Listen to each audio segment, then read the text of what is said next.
어떤 부자가 3명의 머슴을 받아들였고 임금 협상을 시작했습니다. 첫 번째 머슴은 하루에 쌀 세 옷만 받는 대신에 잠자리와 식사를 제공받았고, 두 번째 머슴은 잠자리와 식사를 스스로 해결하는 대신에 매일 쌀 5홉을 지급받기로 계약을 했습니다. 그런데 세 번째 머슴은 조금 별난 사람이었습니다. 잠자리와 식사도 본인이 해결하고 힘들고 어려운 일도 본인이 도맡아 할 테니 하루 임금으로 쌀 1톨을 달라고 한 것입니다. 대신에 매일 임금의 2배씩 이렇게 늘려달라고 요청을 한 것이죠. 주인은 그것을 흔쾌히 승낙을 했습니다. 처음에는 셋째 머슴의 임금이 가장 적었습니다. 쌀은 한 알에서 2알로, 2알에서 4알로 점점 증가해서 마침내 13일째에는 더 이상 나달이 아니라 1홉을 받게 됐습니다. 세 번째 머슴은 자신의 계획이 생각했다고 좋아했습니다. 이제 14일째가 되면 2홉을 받고 보름째가 되면 4홉을 받게 되는 것입니다. 그런데 보름째 일을 끝마치고 왔더니 주인이 셋째 머슴을 정리해고해 버렸습니다. 이미 주인은 종의 그 잔머리를 간파하고 있었던 것입니다. 언제나 뛰는 사람 위에는 나는 사람이 있는 것이죠. 오늘 본문 말씀은 야곱과 라반의 치열한 대결의 모습을 담고 있습니다. 청코노 야곱, 홈코노 라반. 제1라운드는 홈그라운드의 이점을 잘 살린 라반이 야곱을 훌륭하게 이겼습니다. 이제 2라운드가 시작이 되는 것입니다. 14년간 딸들 시집 보내고 야곱을 무료로 부려먹었습니다. 야곱으로 인해서 라반은 거부가 되었죠. 그쯤 되면 야곱에게 고마움도 표시하고 또 재산의 일부도 좀 떼어주고 합당한 값을 지불할 법한데, 라반은 얼마나 욕심이 많은지 자신의 사위인 야곱에게도 재산을 조금 더 줄 마음이 없는 것입니다. 오늘 본문 말씀은 이렇게 장기를 부리는 라반과 호시탐탐 삼촌의 재산을 노리는 야곱 간의 치열한 대결이 그려져 있고, 그 대결 속에 하나님께서 개입하시는 장면이 보여집니다. 하나님께서 어떻게 이 두 사람 간의 갈등 속에 개입하셨는지 말씀을 통해 살펴보면서 우리에게 주신 하나님의 음성을 들을 수 있기를 소망합니다. 먼저 창세기 30장 25절로 26절 말씀 보겠습니다. 같이 읽겠습니다. 시작.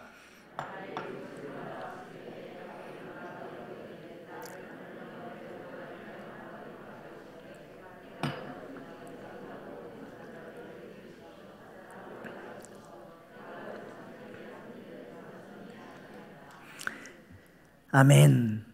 하나님은 라반이라고 하는 훈련 대장을 야곱에게 붙여서 14년 동안 야곱을 낮추시고 깨트리시는 훈련을 하셨습니다. 이제 야곱이 라반에게 행해야 될 의무의 기간이 끝나고 처자식을 데리고 떠나려고 합니다. 라반의 입장에서는 황금알을 낳는 것 같은 그런 야곱이 떠나는 게 마음에 들지 않습니다. 야곱 때문에 부자가 됐기 때문이죠. 그래서 라반은 마음에도 없는 야곱에게 품삯을 제안을 합니다. 너 지금 그렇게 빈손으로 떠나면 처자식 물로 먹이 살릴래? 그래도 독립할 수 있는 기반은 마련해야 될 거 아니냐? 내가 품삯 줄 테니까 조금 더 내 밑에서 일해라. 그렇게 제안을 하는 것이죠. 그러나 속으로는 야곱을 어떻게 하면 헐값에 더 부려먹을 수 있을까? 그 생각뿐입니다. 욕심꾸러기 라반의 이러한 시커먼 속을 너무나 잘 알고 있었던 야곱은 라반에게 정말 파격적인 제안을 합니다. 오늘 본문 32절 말씀입니다. 오늘 내가 외삼촌의 양떼에 두루다니며 그 양 중에서 아롱진 것과 점 있는 것과 검은 것을 가려내며 또 염소 중에 점 있는 것과 아롱진 것을 가려내리니 이 같은 것이 내 품삯이 되리이다. 당시 화폐가 없던 시대에는 양으로 품삯을 받았습니다. 만약 열심히 일해서 양 100마리가 늘었으면 그 늘어난 양 중에서 몇 %의 자신의 품삯을 받는 것이죠. 예를 들어서 뭐 한 5%로 계약을 했다 그러면 내가 양을 100마리 늘렸으면 5마리를 품삯으로 받는 것이 그때 당시에 보편적인 그 품삯을 받는 방법입니다. 근데 야곱은 그러한 방식이 아니라 전혀 새로운 방식으로 품삯을 받겠다고 제안을 한 것입니다. 양 중에서는 아롱진 것, 점 있는 것, 검은 것이 내 품삯이 되고, 염소 중에서는 염소는 검은색이 많으니까 검은색 빼고 점 있는 것과 아롱진 것이 자신의 품삯이 되게 해달라고 요청을 합니다. 생물학적으로 양은 흰색이 많고 염소는 검은색이 많습니다. 점 있는 것, 아롱진 것은 거의 잘 안 태어나요. 그리고 그렇게 얼룩진 양이나 염소가 교배를 통해서 새끼를 낳을 때도 얼룩진 것이 나올 확률이 굉장히 적습니다. 그래서 여러분, 양이 검은색이나 염소가 얼룩무늬가 있거나 이거 보셨어요? 지금 중동 땅에도 대다수가 양은 희고 염소는 검습니다. 근데 지금 야곱은 손해날 장사를 하겠다고 이렇게 계약을 맺자고 하는 것입니다. 야곱도 영악하기로는 라반에 못지 않은 사람인데 어떻게 이런 제안을 했을까요? 야곱이 비빌 언덕도 없이 그런 제안을 했을 인간이 아닙니다. 오늘 본문 11절 12절 말씀 같이 보겠습니다. 꿈에 하나님의 사자가 내게 말씀하시기를 야곱아 하기로 내가 대답하기를 여기 있나이다 하매 이르시되 내 눈을 들어보라. 양떼를 탄 순양은 다 얼룩무늬 있는 것, 점 있는 것과 아롱진 것이니라. 라반이 내게 행한 모든 것을 내가 보았느라. 라반에게 이러한 제안을 할 수 있었던 것은 뭐냐면 하나님께서 꿈에 내가 너의 품삯으로 점 있는 것, 검은 것, 아롱진 것을 줄 것이라고 하나님이 약속하셨기 때문입니다. 하나님께서 라반의 불의한 모습을 다 보셨고 내가 너의 편이 돼서 네가 그동안 수고했던 모든 것을 정의롭게 다 받을 수 있도록 도와주겠다 말씀하신 것이죠. 그냥 그 조금씩 그 이익금의 수익의 몇 프로 정도가 아니라 그동안에 못 받았던 품삯을 한꺼번에 하나님께서 목돈으로 주시겠다고 약속을 하신 것이죠. 출애굽기도 보면 애굽 왕 바로가 이스라엘 백성들을 강제 노동을 시킵니다. 품삯 한 푼 주지 않고. 하나님께서 그것을 다 보시고 어떻게 행하셨습니까? 그들이 애굽에서 수고했던 모든 품삯을 다 받아가지고 나올 수 있도록 하나님께서 역사해 주셨다는 것이죠. 출애굽기 12장 35절로 36절 말씀입니다. 이스라엘 자손이 모세의 말대로 하여 애굽 사람에게 은금 패물과 의복을 구하매 여호와께서 애굽 사람들에게 이스라엘 백성에게 은혜를 입히게 하사 그들이 구하는 대로 주게 하심으로 그들이 애굽 사람의 물품을 취하였더라. 애굽 사람들 마음 가운데 이스라엘 백성들을 향한 두려운 마음을 갖게 해서 달라는 대로 다 준 거예요. 그래서 이스라엘 백성들이 지금까지 한 푼도 못 받고 노역했던 모든 값을 다 받아서 나올 수 있도록 해 주셨다는 것입니다. 이것이 바로 하나님의 공의입니다. 손해보는 것 같고 억울한 것 같아도 하나님의 뜻 안에서 살아가는 사람들을 공의 하나님은 지키시고 보호하시고 그들이 정의롭게 그의 몫을 차지할 수 있도록 하나님께서 지키시고 보호해 주신다라고 하는 것입니다. 이러한 사실을 모르고 있는 라반은 야곱의 제안에 깜짝 놀라게 되죠. 그리고 야곱에게 너무 불리하고 자신에게는 너무 유리한 이 계약을 기쁨으로 받아들입니다. 그리고 나서 이 계약을 하자마자 라반이 무슨 행동을 합니까? 오늘 본문 35절 36절 같이 읽겠습니다. 시작.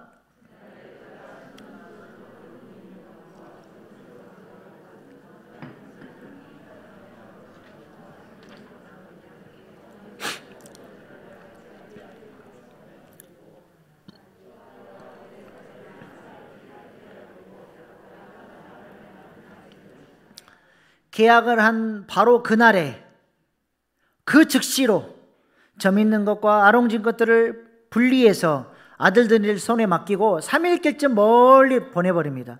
혹시라도 점 있는 것, 아롱진 것, 얼룩무늬 있는 것들이 교배를 통해서 그런 것이 태어날까 봐 야곱에게는 한 푼도 줄 수 없다.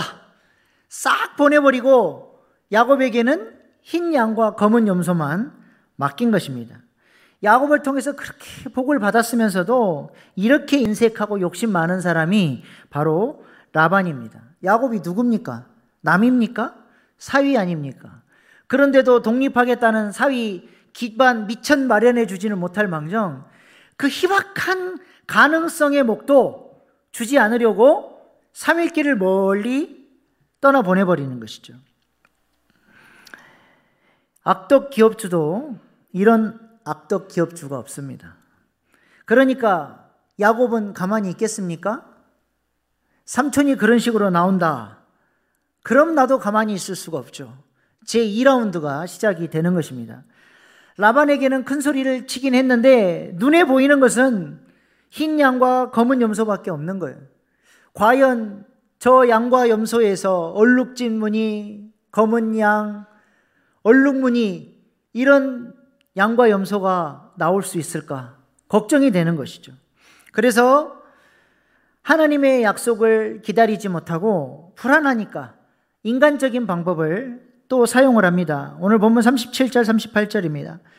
야곱이 버드나무와 살구나무와 신풍나무의 푸른 가지를 가져다가 그것들의 껍질을 벗겨 흰 무늬를 내고 그 껍질 벗긴 가지를 양떼가 와서 먹는 개천의 물구 위에 세워 양떼를 향하게 하며 그때가 물을 먹으러 올 때에 새끼를 베니 얼룩얼룩한 나뭇가지를 세워놓고 물을 먹을 때도 양이 그것을 쳐다보게 하고 새끼를 뵐 때에도 그것을 쳐다보게 만들어 놓은 것입니다.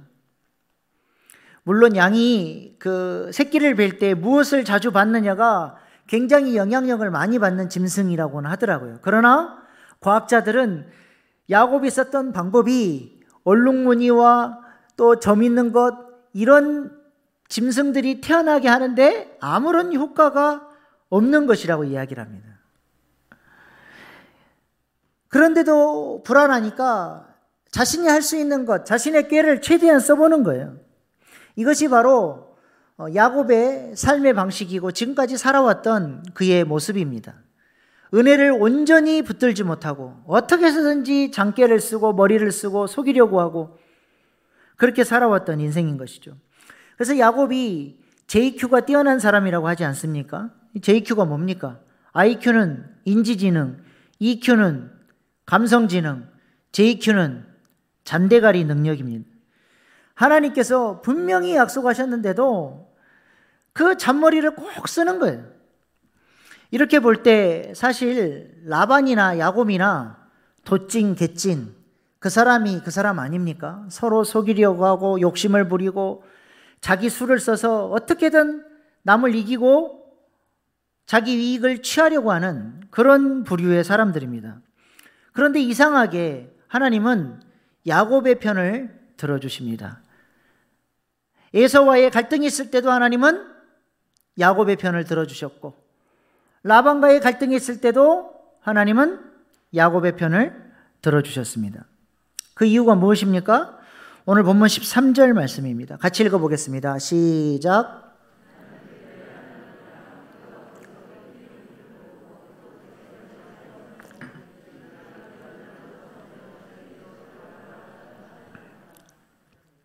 야곱은 장자의 복을 받은 사람이에요. 그 장자권을 사모하고 하나님께 쓰임받고자 하는 갈망이 있었던 사람입니다. 그래서 그 장자권을 취한 후에 형을 피해서 도망가다가 베델에서 하나님을 만나게 되죠. 베델의 하나님은 야곱에게 약속합니다. 네가 지금 밟고 서 있는 이 땅, 이 약속의 땅으로 내가 너를 다시 데리고 와서 이곳에 성전을 짓고 너를 통해서 하나님 나라를 세워갈 것이다 약속하십니다. 그리고 네가 이 땅 가운데 다시 돌아오기까지 나는 너를 보호하고 인도하고 함께 할 것이라고 베델의 하나님은 약속하셨습니다. 하나님은 그 약속 그대로 장자권을 소유하고 하나님께 쓰임받기를 원하는 그 야곱을 붙들어 주시고 사랑해 주시고 인도해 주시고 보호해 주시는 은혜를 베풀어 주셨다라는 것입니다. 그래서 하나님이 야곱의 편이 되어 주시는 것은 뭐 야곱의 어떤 공로나 야곱의 성품 때문이 아니라 전적인 하나님의 은혜 때문인 것이죠. 그 은혜로 말미암아 야곱은 하나님께 선택을 받았고 하나님의 성령이 야곱의 마음속에 역사하니까 그 장자권을 소유하고자 하는 하나님 나라를 향한 갈망을 가질 수 있는 사람이 되었고, 그 장자권을 소유한 야곱을 하나님이 사용하셔야 했기 때문에 야곱을 보호하시고 인도하시고 복주시고 붙들어 주셨다라고 하는 것입니다. 야곱이 소유한 장자의 복이 무엇입니까? 구약성경에 보면 장자권을 소유한 사람이 받는 복이 세 가지가 있었어요. 첫 번째는 왕권, 두 번째는 제사장권, 세 번째는 2배의 몫입니다. 야곱의 12아들 중에 장자가 누구예요? 르우벤이에요. 르우벤은 장자임에도 서모 비라, 나중에 살펴보겠지만 서모 비라와의 간통 사건으로 말미암아 장자권을 빼앗겨 버립니다. 우리가 다 똑같이 예수님을 믿고 하나님 자녀라고 해도 다 장자가 아니라는 거예요. 그 사람의 삶의 모습이 어떠하냐에 따라서 장자권을 빼앗겨 버린 사람이 있고, 어떤 사람은 장자의 권세를 누리며 하나님의 복을 누리는 사람이 있다라는 것입니다. 르우벤이 그 장자권을 잃어버리니까 그 장자의 복이 누구에게로 갔어요? 동생들에게 갔습니다. 왕권은 누가 가져갔어요? 유다가 가져가죠. 그래서 유다 지파에서 다윗 왕이 나오고 왕이신 예수님이 태어나게 되는 거예요. 제사장권은 누가 가져갔습니까? 레이가 가져갔죠. 그래서 레이 지파에서 자자손손 성전을 섬기는 제사장과 레이 사람들이 태어나게 되는 것이죠. 2배의 몫은 누가 가져갔습니까? 요셉이 가져갔죠. 그래서 요셉 지파라고 안 하고 2배의 몫을 누리는 거예요. 에브라임 지파, 므낫세 지파. 기업의 땅도 다른 지파들보다 2배를 받아서 누리는 지파가 되는 것입니다. 하나님은 이러한 장자의 복을 받았던 유다, 레이, 요셉을 참으로 귀하게 사용하셨고, 그 지파들이 나중에 하나님 나라를 세워가고 가나안 땅을 정복하는 일에 주역으로 쓰임받는 지파들로 세워지게 되는 것입니다. 하나님은 이렇게 장자들을 사용하시고 그들을 하나님 나라를 세워가는 일에 쓰셔야 하기 때문에 그들을 복주시고 붙들어 주시고 인도하시는 것입니다. 야곱이 바로 이러한 장자권을 소유한 존재였습니다. 그래서 하나님이 야곱의 편이 되어 주시는 것입니다. 지금 야곱의 모습을 생각해 보시기 바랍니다. 야곱이 삼촌 라반의 집을 떠나서 약속의 땅 베델로 나가려고 하는데 그 모습이 이스라엘 백성들의 출애굽 모습과 굉장히 흡사합니다. 삼촌 라반의 집에서 야곱은 무엇을 준비했습니까? 12아들을 낳고 그 12아들을 통해서 생육하고 번성하고 충만해지는 기반을 마련해요. 그리고 삼촌으로부터 하나님께서 도와주셔서 수많은 재산을 얻게 되죠. 그걸 가지고 하나님이 이제는 베델, 약속의 땅으로 가서 내가 너에게 준 이 땅의 자원들을 가지고 하나님 나라를 세워가는 일에 나누고 베풀며 사용하라고 하나님이 그 복을 주시는 것이고, 그 자녀손들이 생육하고 번성하고 충만해지고 그 땅을 정복하는 일에 하나님이 야곱을 사용하시겠다고 말씀하시는 것입니다. 이스라엘 백성들도 마찬가지죠. 애굽에서 생육하고 번성하고 충만해져서 큰 민족을 이뤘고, 이제는 하나님이 그 민족을 여호와의 군대로 불러내서 그 기업의 땅을, 가나안 땅을 차지하고 그곳에 성전을 짓고 하나님 나라를 세우는 일에 그 백성을 사용하셨다는 것입니다. 야곱도 그렇고 이스라엘 백성도 그렇고 구속사에 쓰임 받았어요. 그게 뭐예요? 그 작은 자가 천을 이루고 생육 번성 충만해지고 그 땅을 정복하고 다스리는 그 약한 자가 강국을 이루는 일에 하나님이 그들을 사용하셨다라고 하는 것입니다. 그러므로 이런 사람들, 이 구속사에 쓰임받는 사람들을 하나님이 기뻐하시고 그들에게 장자의 복을 주시고 하나님이 그들을 인도하시고 보호하시고 충만케 하시는 복을 허락해 주시는 거예요. 그러므로 우리 교회도 이 일들 가운데 집중하고 쓰임받을 수 있기를 소망합니다. 그래서 우리 교회는 전도하는 일을 멈춰서는 안 되는 거예요. 다음 세대를 살리고 교사로 헌신하고 어린 영혼들을 돌보고 양육하는 일이 충만하게 나타나야 하는 것입니다. 목장 안에서 서로가 서로를 위해서 기도하고 목양하고 사랑하는 그 아름다운 교회 생활이 우리 안에 있어서 그 목장들을 통해서 그 작은 자가 천을 이루고 약한 자가 강국을 이루는 사역들을 이뤄가야 하는 것입니다. 오늘 본문 말씀에도 보시기 바랍니다. 라반이 아무리 야곱을 속이려고 하고 넘어뜨리려고 해도 하나님이 야곱의 편이 되어 주시니까 어떻게 할 수가 없는 거예요.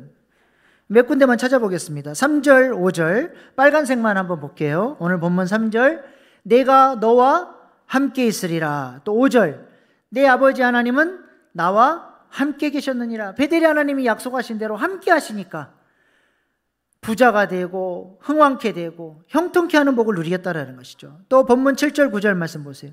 그대들의 아버지가 나를 속여 품삯을 10번이나 변경하였느니라. 그러나 하나님이 그를 막으사 나를 해치지 못하게 하셨으며 9절, 하나님이 이같이 그대들의 아버지의 가축을 빼앗아 내게 주셨느니라. 10번이나 변경했다라는 것은 수도 없이 변경했다는 거예요.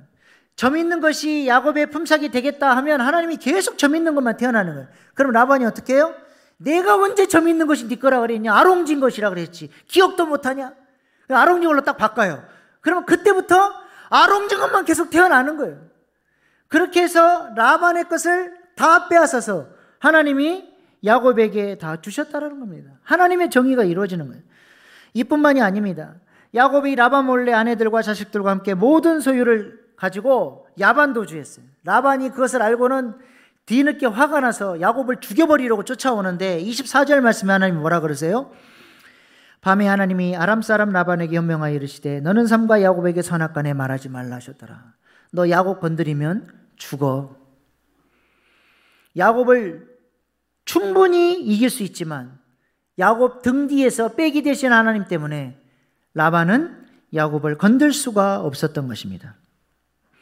이것이 바로 베레델의 하나님, 장자권을 소유한 야곱이 베델의 하나님으로부터 받았던 형통의 복이고 잘되는 복입니다. 이것은 야곱만 받아 누리는 복이 아니라 다름 아니라 우리가 받아 누려야 할 복일 줄로 믿습니다. 성경은 예수 그리스도를 믿고 성령의 기름 부음을 받은 우리가 장자의 권세를 가진 하나님의 자녀라고 말씀합니다. 구약 성경에 기름 부음 받은 자가 누구예요? 어떤 직분입니까? 왕, 제사장, 선지자, 이 세 가지 직분이 기름 부음을 받았잖아요. 예수님이 기름 부음 받은 자로 왔어요. 기름 부음 받았다를 히브리식으로 표현하면 메시아, 헬라식으로 표현하면 그리스도입니다. 우리가 예수님을 예수 그리스도라고 부르는 것은 예수님은 기름 부음 받은 자이십니다라고 고백하는 거예요. 예수님이 기름 부음 받은 자니까 왕으로, 제사장으로, 선지자의 사역을 감당하신 거예요. 왕으로 오셔서 죽은 자도 살리고 병든 자도 고치고 이미 이 땅에 하나님 나라가 도래하였음을 왕이 되셔서 왕으로서 선포하셨죠. 제사장으로 오셔서 우리를 품어주시고 죄인들을 위해서 중보해 주시고 우리가 하나님의 자녀가 될 수 있도록, 하나님께로 가까이 갈 수 있도록 본인이 희생제물이 되시고 대제사장이 되셔서 십자가에서 죽으심으로써 우리가 하나님의 자녀가 되는 권세를 누릴 수 있도록 제사장 사역을 감당하셨습니다. 선지자로 오셔서 하나님의 뜻이 무엇인지, 하나님의 나라의 메시지는 무엇인지 우리에게 선포하고 가르쳐 주셨습니다. 예수님은 이렇게 기름 부음 받은 자로 오셔서 사역하셨을 뿐만 아니라 이제 자신을 믿고 따르는 우리에게도 성령을 통해 기름 부어 주셔서 우리가 기름 부음 받은 자로 살아가도록 불러주셨다라는 거예요. 그래서 우리를 뭐라고 불러요? 그리스도인이라고 부르는 거예요. 우리도 기름 부음 받은 자라는 겁니다. 그러면 우리도 왕 같은 제사장으로 살아가야 하는 것입니다. 베드로전서 2장 9절 말씀에 이렇게 말씀합니다. 같이 읽어보겠습니다. 시작.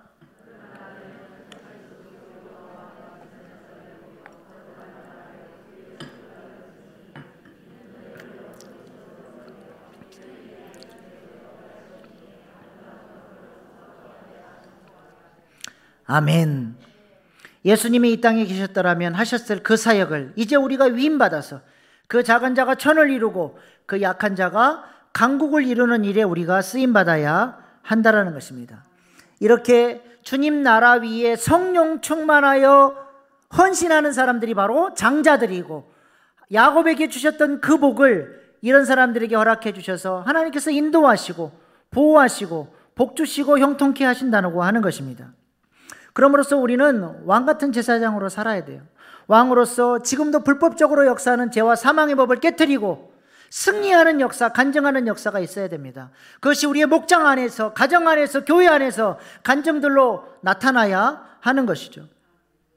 제가 미국 유학 시절에 성령 충만한 교회들, 하나님의 쓰시는 교회들을 탐방했어요. 그 중에 하베스트락 처치, LA 근교에 있는 페사디나라고 하는 교회에 있는 교회인데요. 교인들이 예배 시간마다 나와서 브레이크스루를 얘기하는 거예요. 이게 뭐냐? 돌파. 우리의 삶 가운데 경제적인 문제가 있었고, 자녀의 문제가 있었고, 건강의 문제가 있었고, 관계의 문제가 있었는데 하나님이 이것들을 다 깨트려 주시고 돌파케 해주셨습니다. 하나님께서 내 삶 가운데 하나님 나라를 누릴 수 있는 이 복을 허락해 주셨습니다라고 간증하고 노래하고 찬양을 하는 것을 봤어요. 저는 그 모습을 보면서 교회 안에는 이런 승리가 있어야 된다. 우리 일신교회 안에도 이런 모습들이 있기를 소망합니다. 이런 승리의 간증이 넘칠 수 있기를 소망합니다. 제가 예배 시간마다 영상으로 간증을 보여주니까 한 젊은 집사님이 저한테 카톡이 왔어요.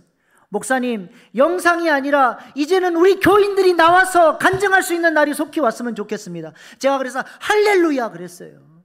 여러분들이 말씀 붙들고 왕으로 살아가서 하나님이 내 삶 가운데 이런 승리를 주셨다라고 노래하고 간증할 수 있는 날이 속히 올 수 있기를 소망합니다. 우리 일신교회 안에 이런 왕같은 하나님의 사람들이 많이 일어날 수 있기를 소망합니다. 또한 우리는 제사장으로 살아야 됩니다. 제사장이 뭐 하는 직분입니까? 제사장은 정죄하고 죽이고 책망하고 지적하는 직분이 아니라 품어주고 안아주고 용서하고 그를 위해서 대신 기도해 주는 직분인 것이죠. 하나님은 우리를 제사장으로 불렀습니다. 교인들이 3, 4, 5 모이면 은혜 받은 이야기, 오늘 말씀을 통해서 내게 주신 하나님의 음성이 무엇이었는데 내가 이것 때문에 감동받았다, 나는 이렇게 살 것이다, 그런 덕스러운 이야기를 해야지 험담하는 이야기, 부정적인 이야기를 해서는 안 되는 거예요. 하나님은 우리를 그런 존재로 부르지 않았습니다.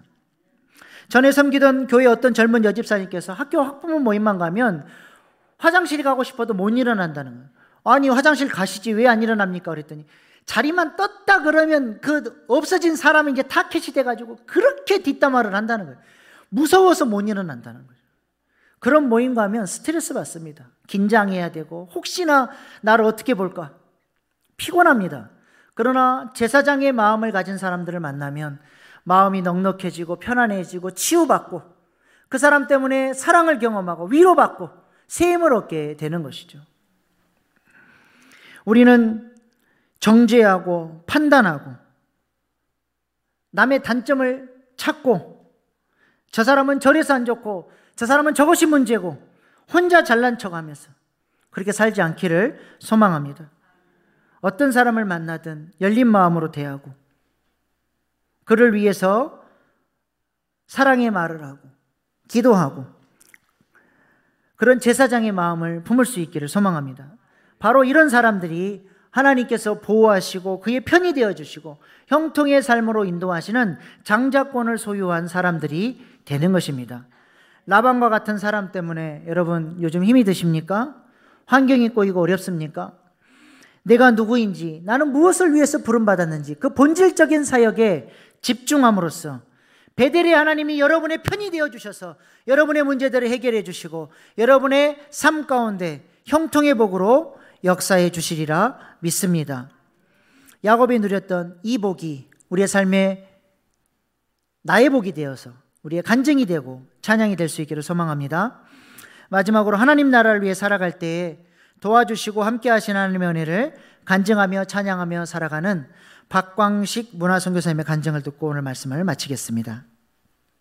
저는 원래 안티 기독교인이었어요. 제가 왜 안티 기독교인이었냐면 여러분들 혹시 집에서의 모습하고 지금 교회에서의 모습하고 혹시 같으세요? 집에서의 모습보다는 여기서의 모습이 좀 더 거룩하고 여기서의 모습이 좀 더 착한 사람인 것 같고 제가 그 모습 때문에 기독교인들 싫어했어요. 그러니까 저는 신학서적부터 접근했어요. 예수님이 없는 걸 내가 증명해야지 하고서 신학책을 읽다가 예수님을 만났습니다. 그렇게 예수님을 만나고 났더니 저는 말씀대로 살아야겠는 거예요. 말씀대로 살지 않는 기독교인들이 너무 싫었으니까. 그래서 말씀대로 살기로 작정을 하고 말씀을 보기 시작했죠. 말씀대로 사는 게 쉽지 않은 거예요. 원수를 사랑하래요. 원수 사랑하는 게 됩니까? 원수 사랑 잘 안 되죠. 그런데 우리는 복수하는 걸 좋아하는데 원수를 사랑하래요. 그리고 성경을 봤더니 오른뺨을 치면 왼뺨을 돌려대래요. 우리는 어떻게 하죠? 오른뺨을 맞으면 양뺨을 때리죠. 우리는 복수하는 거 좋아하거든요. 오리를 가자 그럼 심리를 가져야 돼요. 겉옷 속옷 다 내줘야 돼요. 고아와 과부들의 친구가 돼줘야 돼요. 값 없이 꿔줘야 돼요. 심지어 부자 청년에게 뭐라고 말씀하셨어요? 네가 가진 재산을 다 팔아서 가난한 자들에게 나눠줘라. 제가 그럼 내 재산을 팔아서 가난한 자들에게 나눠줘야 되겠다. 근데 사실 제가 비교해보니까 제가 가난한 자였던 거예요. 그래서 마음의 부담만 가지고 있었어요. 그래, 내가 돈 벌어서 가난한 사람들 나눠줘야지. 그런데 돈을 벌지 못해도 없는 상태에서도 도와야 되는 거잖아요. 마음의 부담만 가지고 있다가 첫 번째 앨범을 만드는데 이제 빚을 좀 내서 앨범을 만들기 시작했죠. 연주 앨범 누가 살 것 같지도 않고, 그래서 그냥 어차피 나는 한 푼도 못 드리겠구나. 그러면 주님, 제가 약속은 했으니까 본전도 다 찾지 않고 드리겠습니다라고 약속을 했는데 제가 원치 않게 대박이 났어요. 그래서 이제 그렇게 앨범의 수익금으로 아프리카 우물 파는 단체를 돕기 시작했어요. 그렇게 우물 한 공 파고 3,000명을 살리게 된다는 얘기를 듣습니다. 제가 너무 행복했어요. 주님 한 분만으로 만족된다는 건 어떤 거냐면, 예를 들어서 뭐 교통사고가 나서 그냥 반신불수가 되고 몸을 잃고 눈은 못 보고 숨만 쉬고 있다. 그냥 불이 나서 화상을 입어서 움직일 수도 없고 몸이 다 붙어버리고 눈만 뜨고 있고 심지어 눈도 못 뜨고 숨만 쉬고 있다. 그래도 주님 한 분만으로 만족하시겠습니까? 오늘 다 가져가신다 해도 그때 내가 그래도 난 주님 한 분만으로 만족합니다. 그러면 여러분 그 말 할 수 있는 자격이 있는 거죠. 저는 그 생각하니까요, 오늘 너무 목이 메이는 거예요. 주님, 저는 주님 한 분만으로 만족이 안 되는 사람입니다.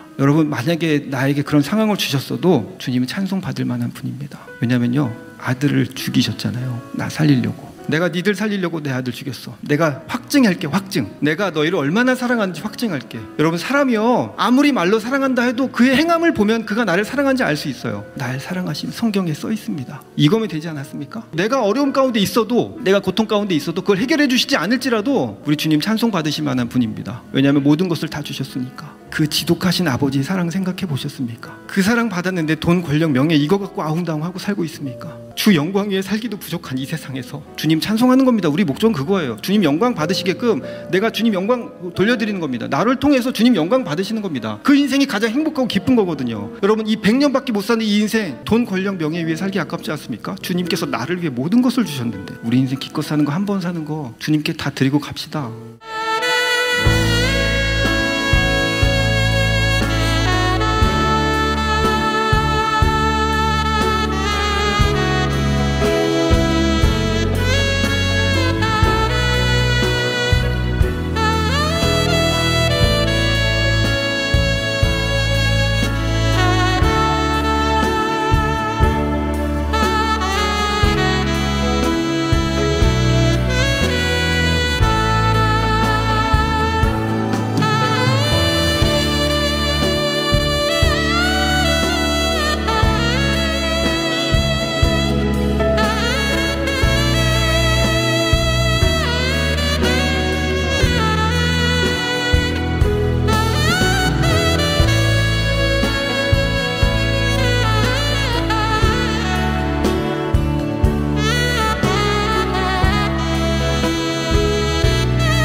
기도하시겠습니다.